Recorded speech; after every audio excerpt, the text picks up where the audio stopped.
Thesis. If you have your Bible with you, I'm going to ask you to turn to the book of Exodus. Exodus chapter 2 is kind of home base today. And, you know, a few years ago there was a book that came out, and it was called How the Irish Saved Civilization.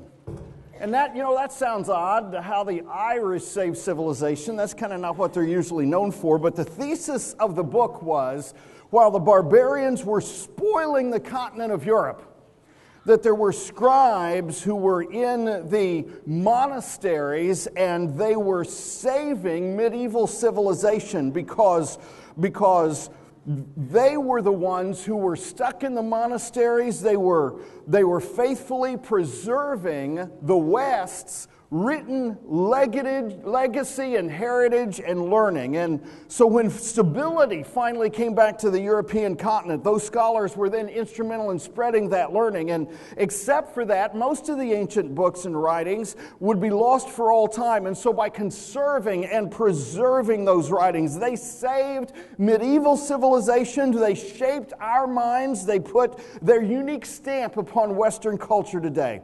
Now, the author calls that event a hinge in history.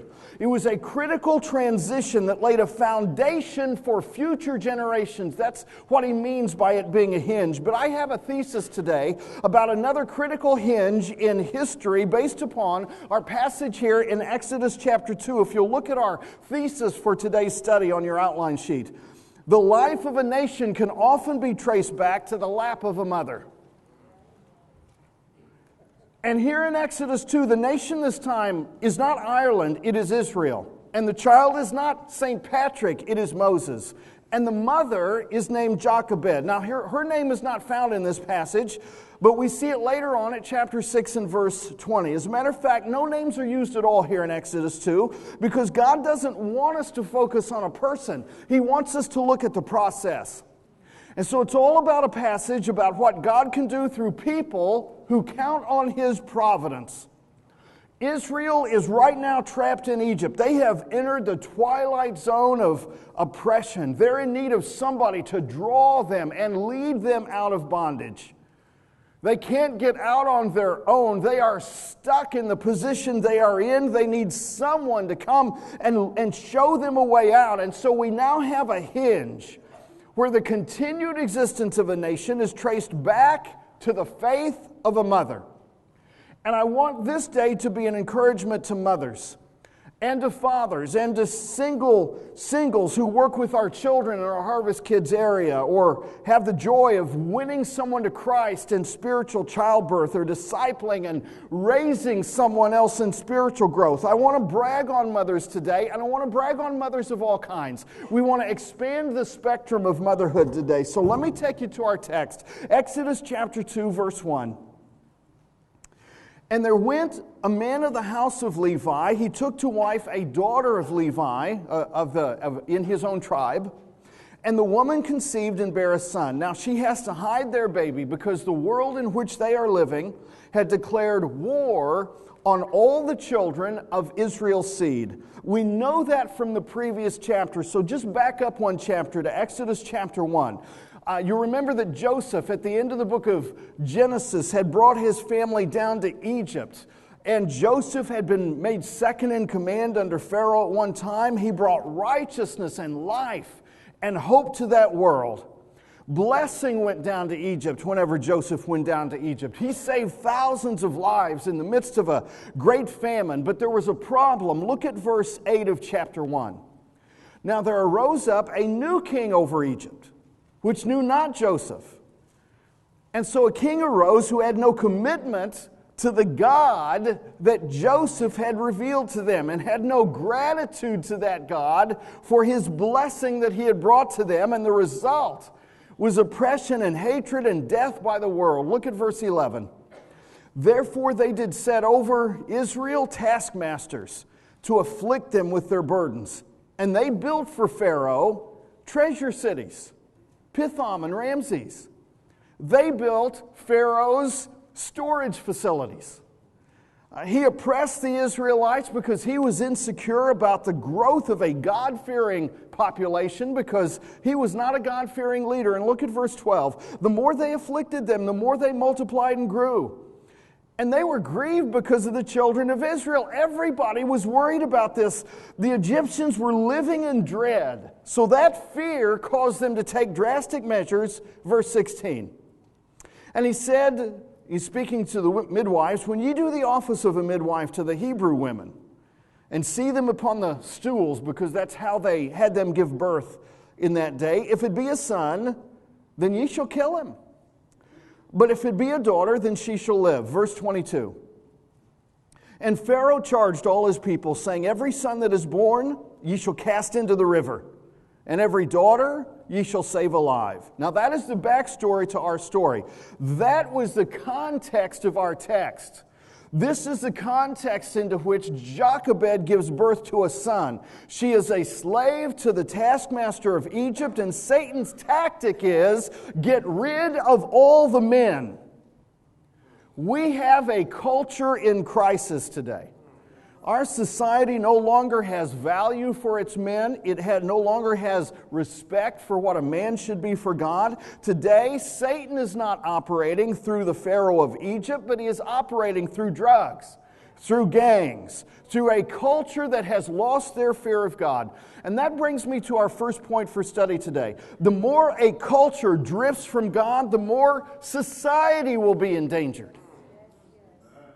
When we define marriage to include two people of the same sex, then we've enshrined in law the idea that mothers and fathers are interchangeable and irrelevant. Any society that is careless about getting fathers and mothers to raise their children in a stable, loving home is asking for enormous heartache. After all, and here's what I'd lay out to you. Marriage is about children, not about adults. Now, we've kind of forgotten about that today because in our society, birth rates are dropping, and we don't see it like that. But when we abandon God's ideal for the sake of adult pleasure and happiness, the kids always suffer. Our city suffers, our women are stripped of their significance in their role, our men are dehumanized as only sperm donors whenever one might be necessary. Two dads cannot make up for the absence of a mother, and every sociological, psychological study will tell you that. Two moms cannot make up for the absence of a father. And I know you weren't born that way, because you can't do it that way and get a natural birth. Hello, somebody. Now, I will not belabor the crisis that men are facing today, because Father's Day is coming. But often the problems we face in our city are tied to decisions and actions that today are mirroring those of ancient Greece and Rome. America has become the new Rome. Our attitudes are progressively hardening in hatred against a Judeo-Christian ethic. How did that happen to Israel? Because Exodus 1:8 says, there arose a king in Egypt who did not know Joseph, therefore did not know Joseph's God. And when the culture departs from God and fear of God and respect for godly positions, then it departs from hope. Now go back to chapter 2, because this is the environment into which Jochebed had her baby, and I think it is not unlike today. It has been said that an ounce of mother is worth a pound of preaching. So this woman shows it by her faith. Verse 2, Exodus 2, and when she saw him that he was a goodly child, she hid him 3 months. Now every mother thinks her child is cute, but I think this means something more. Stephen tells us whenever he's preaching to the Sanhedrin in Acts chapter 7, verse 20, in which time Moses was born and was exceeding fair and nourished up in his father's house 3 months. I think Jochebed didn't just see a cutie pie. She saw a child that could have the hand of God on his life. She didn't just see 7 pounds, 12 ounces of cuddle. She saw something that made God smile.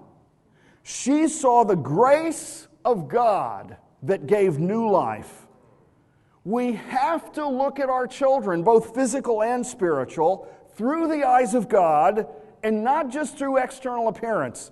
Because here's our second point for study. If you're going to be a mother or if you're going to become a good discipler, you have to be a person of faith. Jochebed looked at her son through the eyes of God, even though she was living in a culture where the religious people were no longer worshiping God. The culture was falling apart, not just because the president no longer consulted Billy Graham, but because people no longer remembered God. It had become basically a pagan society. Our culture is falling apart today. The boys are in trouble. People are being enslaved. There is a breakdown in our society. But in the middle of this mess is a mama who still believes God. In the middle of the chaos is a mother who can trust God's hand of providence in her circumstance, as bad as it was. And I don't know what you're going through today, but it wasn't as bad as what she faced. The murder, the legal direct murder of her child. So let me encourage you not to let our culture discourage you. If you have a teenager gone astray, I want you to see today how God is bigger than the Pharaoh who is enslaving them, whoever that Pharaoh is. I want to talk to some of you parents and let you know how God, whose providence can control the wind, can create a strong enough storm to send the wanderer back. The one thing I want you to see, if you become a Christian today by being born again, then the providence of Jochebed's life that we're going to see happening in her life can become your experience as well.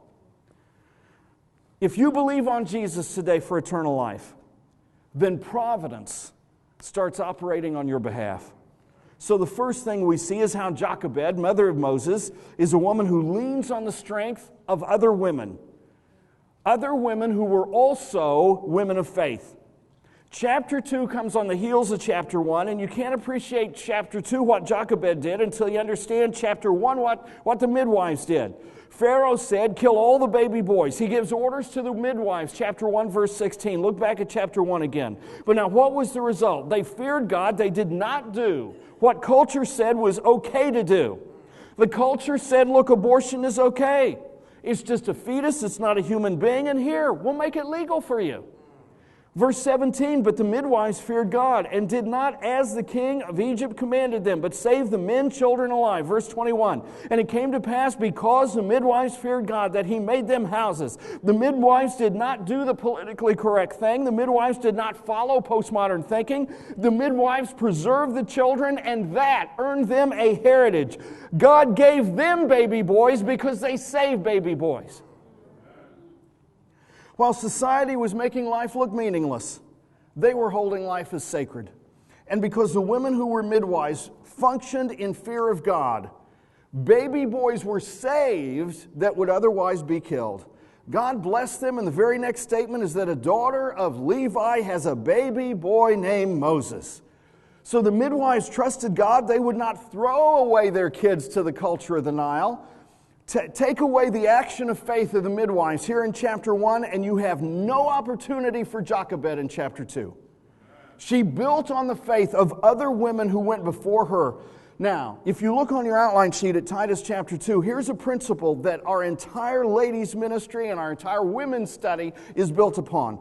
Titus 2, verses 3 and 4. The aged women likewise, that they may teach the young women. If you have struggles as a mom, the best thing you can do is hang out with another godly mother. Hang out with another woman who knows what it is to go through hard times and still stick it out. Women who have sat up all night with sick toddlers in their arms. Women who have wiped up barf, laced with hot dogs and Kool-Aid, saying, it's okay, honey, mommy's right here. Women who walk around the house at night in response to the cry that took them up from the bed and out to the crib at 2 a.m. Women who show up at work with spit up in their hair, milk stains on their blouse, and diapers in their purse. They run carpools, they make cookies, they sew birthday costumes. They freeze off their buns on metal bleachers. Just so that when their children ask, did you see me? They can answer, I wouldn't have missed it for the world.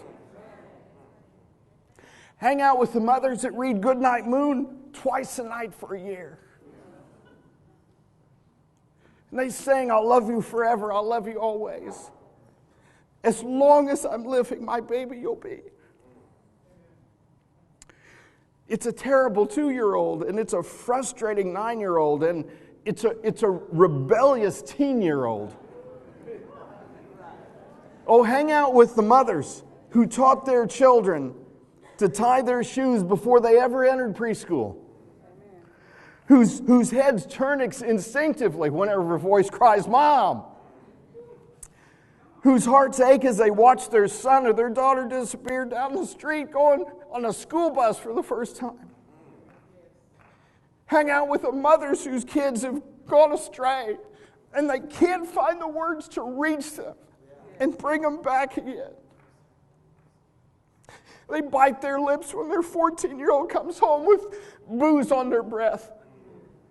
Hang out with the mothers who got to put up with pinwheels and teddy bears and put them out on children's graves.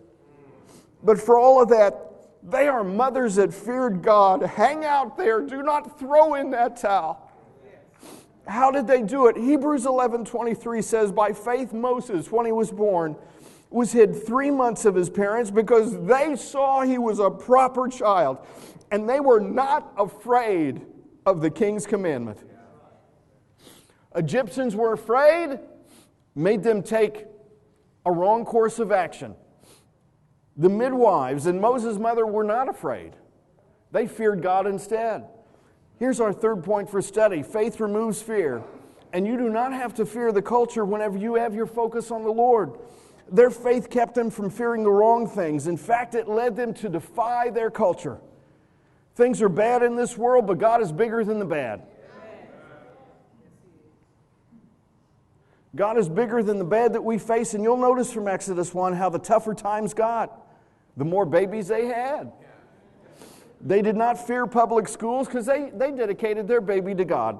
So the question is not, how bad is the system? The question is, does God have your baby? Here's our fourth point for study. God will have His hand on your children if you will fear God and live a life of faith in your home. Be respectful, be responsible, but do not be afraid of the system. If you think our culture has made it too tough to raise kids today in this kind of environment, then you just need to look at Jochebed right now. Her faith produced a plan. Anybody in here want to hear this plan to say? Just say, I'm planning on it, Alan. And I'll even take silence as consent because it's just that important. Jochebed did not just sit back and say, okay, I'm going to trust God. She said, no, I'm going to trust God to give me a plan. And then since God gave me that plan, I'm going to trust Him to bless that plan. She has enough faith to produce a plan because first off, notice if you will, this is number one. She hid him from an evil environment. In the early years, you set the foundation for your kids. You've got 5 good years to be with them constantly. So she provided a covering of protection for her baby, but also a fence of protection and structure and instruction. Our job is to hide young children, physical or spiritual, from the evil of our culture so that they do not get thrown into the Nile. Some of our children are dead before they ever get a chance to live. Children are being abused because they've not been hidden by men and women of faith from an evil environment that would seek to destroy them. Hide them while they're young so that you are the major influencer in their life.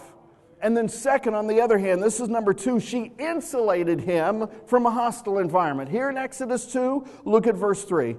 And when she could no longer hide him, she took for him an ark of bulrushes and daubed it with slime and with pitch and put the child therein, and she laid it in the flags by the river's brink. Now, the only babies in the Nile are dead babies. Soldiers are only coming to the Nile to drop off dead babies, not to look for living babies. So she put him in the place where he would most likely be overlooked and protected, and yet most likely be discovered. Because she researched this spot. She put him in the midst of the reeds so he couldn't drift downriver. She knew that Pharaoh's daughter bathed in that spot every day. So if you cannot hide your child any longer, put them in a place where they'll be safe. Make sure they are secure. They will not drift off out of sight. They will not get out of reach. That is basically the purpose, the mission, the vision of our harvest kids. Make sure they're not just thrown into a hostile environment. And then third, she set an inconspicuous watch. She watched from a distance. She didn't interfere, but she watched. Verse 4. And his sister stood afar off, to wit what would be done with him. Now, wit is from witty, to know, to see, to understand, to discern what would be done with him. So Miriam, big sister, keeps a neighborhood watch. Moses wasn't in the house all day, but there was some family member watching out for him 24 hours a day. That's how it should be done with us. That's what we want in our Harvest Kids. We have to build a family emphasis where the younger members are watched all the time. If mother can't be there all the time, she can train older siblings to watch for the younger. Jochebed is a woman of faith, but God doesn't skip your mind to get to your heart. He wants you to think through what you want him to bless. He wants you to expect him to bless you and then count on his providence. So God must take over, and we must fully trust him to do what only he can do. Verse 5, and the daughter of Pharaoh came down to wash herself at the river. And her maidens walked along by the riverside. And when she saw the ark among the flags, she sent her maid to fetch it. And when she had opened it, she saw the child, and behold, the babe wept. And she had compassion on him and said, this is one of the Hebrews' children. Then said his sister to Pharaoh's daughter, shall I go and call thee a nurse of the Hebrew women, that she may nurse the child for thee? And Pharaoh's daughter said to her, go. And the maid went and called the child's mother. Here's our fifth point for study. When you honor God with your faith, he will not forget you. I mean, it may look really bad out there. It may look the worst it can get. It may be like, I don't know what's going to happen. You don't have to know what's going to happen. You have to just watch what God does. Hebrews 6 verse 10, for God is not unrighteous to forget your work and labor of love, which you've showed toward his name, in that ye have ministered to the saints and do minister. So she took care of her family. Then she trusted God in those places that her love could no longer reach them. The reward was she got to nurse her own baby and get paid for it. Watch, verse 9. And Pharaoh's daughter said unto thee, take this child away and nurse it for me. I'll give thee thy wages. Now, any mother who does a good job at home ought to be rewarded. You can always trust in the goodness of God, the love of God, the power of God, the knowledge of God, and therefore in the providence of God. Jochebed receives a salary to raise her own baby from the very government that wanted to kill him. Put God first in your life, put God first in your family. You'll be amazed at how God can provide you income for you to be able to do your job for him.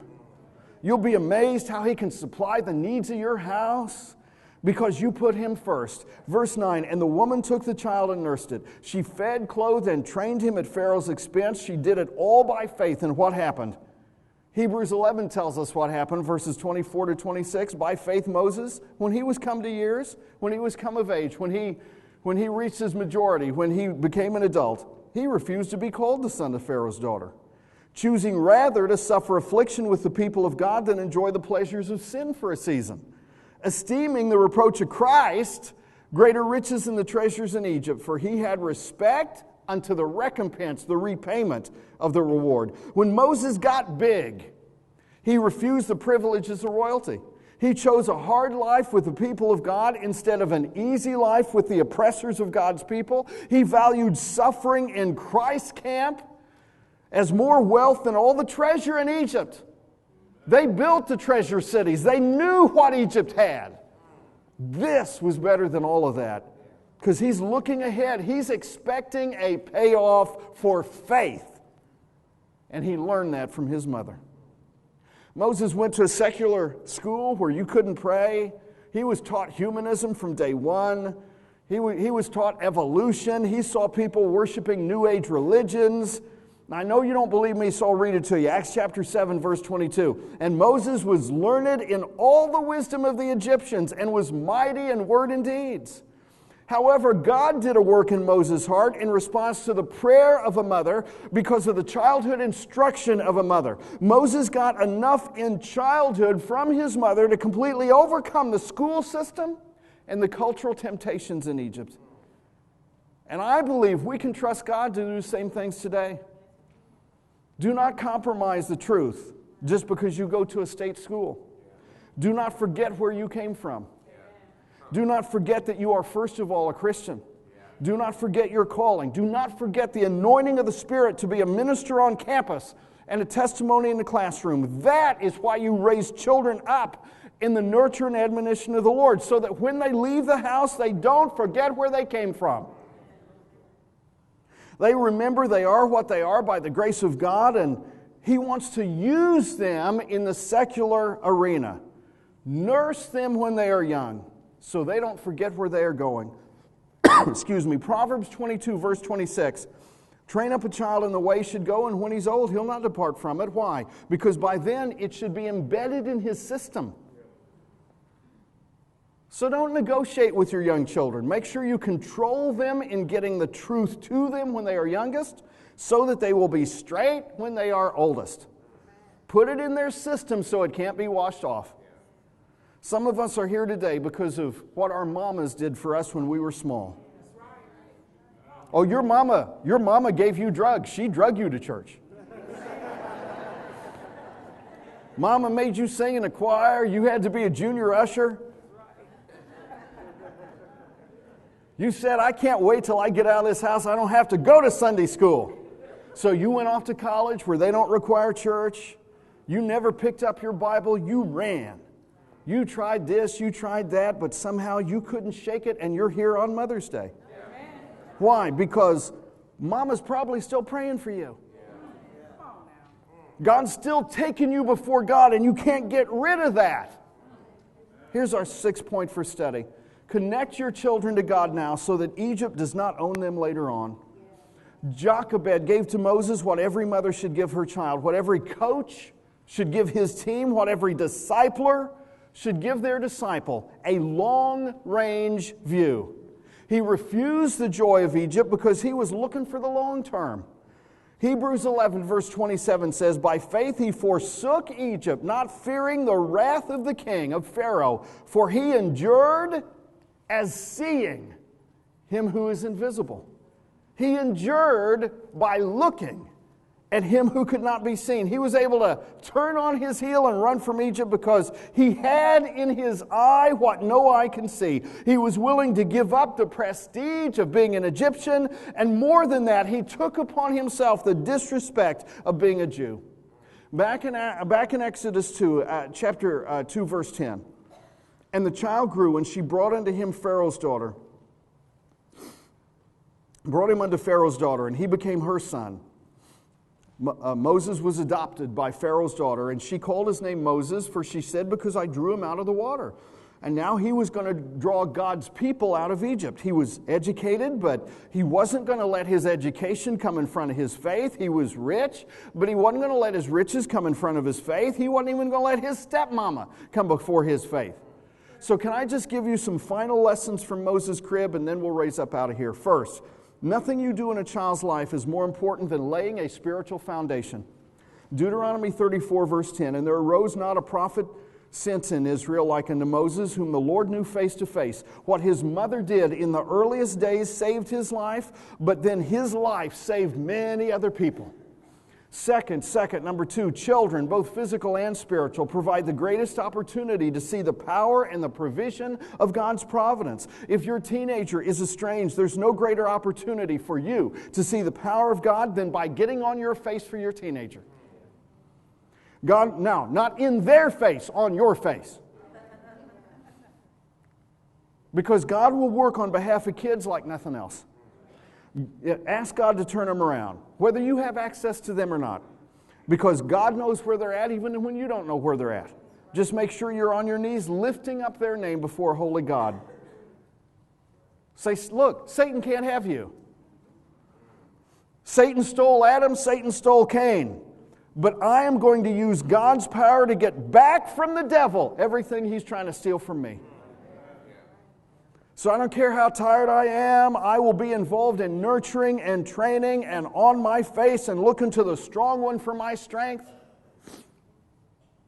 And some of you in here right now, okay, over the next couple of months when we refresh our Harvest Kids area and we do some more children's teacher training, you need to get involved in that. Number 3, you'll be safe if you focus on the character of God and not the contamination of our culture. Most amazing thing of this whole story is how God's power overcomes the racism in their society. The Jews were enslaved because they were Jews. Baby boys were being killed because they were Hebrews. Pharaoh's daughter isn't out there saving babies that day. She's out there just taking a bath as babies are being thrown into the Nile. But the providence of God is able to work through the planning in faith by Jochebed. And here's our final point for study. The problem with parents today is we have too weak a view of and too weak a trust in God's providence. We're expecting nothing, so we get nothing. By faith they saved Moses, and Moses acted to save others. If you raise your family in the fear of God, then you hamstring the power of secular humanism to cause any harm in their life. Let me open a window on that word. 1982 New York City Marathon. It was a memorable marathon, not because of the winner, but because of the girl who came in last. It usually takes a fast runner about a couple of hours to finish the New York City Marathon. It took Linda down 11 hours because she had cerebral palsy. So on crutches and barely able to move, she participated in a 26.2-mile race. The news media was there when she crossed the finish line and collapsed. And one question they asked her was, "Why did you do this?" She said, "Because I wanted every hurting person to know, even if you have limitations, you can still achieve a great victory." Papers asked her, "How did you make it?" She said, "Only by an act of God. When I had 11 miles to go, I had no strength left. All my strength was gone. I had to borrow power from somebody else. I had to look up to heaven and say, 'Lord, give me power on loan.' I can't make it unless you give me energy that I don't have, power that I don't possess." And I don't see why you're not getting this today, because the only way you can finish the race is borrow power from God. That process is called grace. And I say this word especially to our single moms who feel like they do not have any male help, but they're still raising godly children because they know how to borrow power from heaven. This word is for you. Your baby still has a father. He has a father in heaven who will give you power on loan and make up the difference for any deficit in his life. And you don't have to know some of the natural assistance, but you do have to have divine assistance and look to the strong one for your strength and have someone else you can draw power from. God will always give you the power to make it the distance. So let's discover what the grace of God can do through us to save our city, our society, our civilization. I'd like all of the deacons who are in here right now to stand up and come here to the front and help me out this morning. And all of the deacons, so just get set up and go ahead and be handing these out. We have a carnation for every lady in here today, because I want us to honor the wide spectrum of motherhood. Wide spectrum of mothering. So as they are handing one of these out to every woman in here today, let me just define that wide spectrum of mothering. For those of you who gave birth to your first child this year, we celebrate with you. To those who lost a child this year, we mourn with you. To those who are in the trenches with little ones every day and wear the badge of food stains to church, we appreciate you. To those who experienced loss this year through miscarriage or failed adoptions or kids running away, we mourn with you. To those who walk the hard path of infertility, fraught with pokes and prods and tears and disappointment, we walk with you. Forgive us when we say foolish things to you.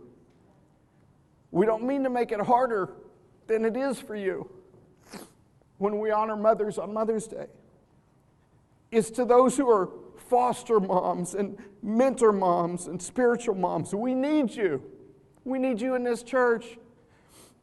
To those who have warm and close relationships with your children, we celebrate with you. To those who have disappointment, heartache, and distance from your children, we sit with you. To those who lost their mothers this year, we grieve with you. To those who experienced abuse at the hands of your own mother, we acknowledge your experience. And we hurt with you. To those who have lived through driving tests, and medical tests, and the overall test of motherhood. We are better for having you in our midst. To those who have emptier nests in this upcoming year, we grieve and rejoice with you. And to those who are pregnant with new life, both expectant and surprising, we anticipate with you. This Mother's Day, we walk with you. Mothering is not for the faint of heart. We have real warriors in our midst, in our mothers. So we remember you. So no Sunday night service tonight. Spend this time to celebrate the most important people in your life today. Wednesday night, Tippin's Pie and Ice Cream for the Awana kids. And for those of you who come and celebrate and cheer them on. And next Sunday, we'll do a graduate recognition. Did we get to all the ladies covered, looks like? Go ahead and stand and grab your neighbor by the hand.